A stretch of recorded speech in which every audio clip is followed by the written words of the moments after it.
Indonesian Newspaper questions Philippines' defense deals with US and Japan which endangers ASEAN.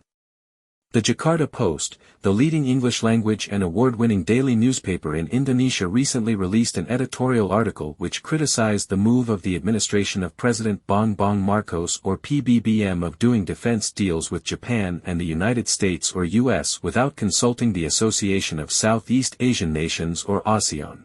They also said that such moves could result in a conflict which will affect not just the Philippines, but the entire Southeast Asian or SEA region as well.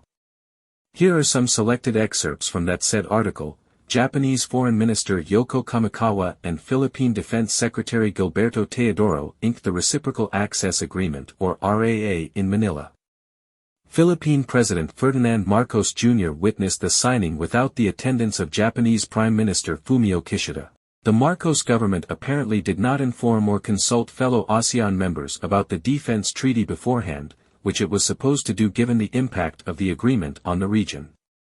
The signing had been well anticipated, however, as President Marcos and PM Kishida had announced the plan in November. Neither has there been any initiative from Manila to send a special envoy to brief other ASEAN leaders about the new alliance, at least as a matter of diplomatic courtesy. Surprisingly, all the regional bloc leaders, including President Jokowidodo, have been silent about the Manila-Tokyo deal, despite the potentially overarching consequences of the bilateral military cooperation for ASEAN stability and peace. This show of indifference is regrettable, considering the escalating tensions in the South China Sea and the Indo-Pacific. In the context of the growing hostility between the Philippines and China in the contested waters recently, the military agreement will only create a new problem rather than a solution. And sooner or later, whether we like it or not, ASEAN will be dragged into the conflict.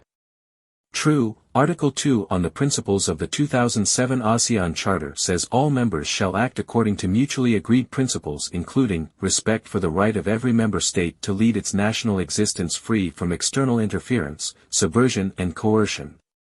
But the Charter also mandates enhanced consultations on matters seriously affecting the common interest of ASEAN. This means the Philippines' ASEAN neighbors have the right to be informed about the purpose and context of the military pact. This is also the case for Marcos's decision to boost Manila's defense alliance with Washington, including the opening of more military bases for the United States.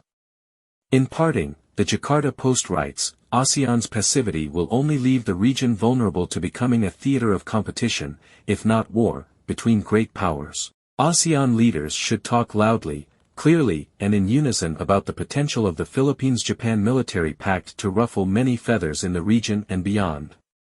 The leaders need to remind each other about the old commitment to keep the region as a zone of peace and neutrality that outside powers must respect.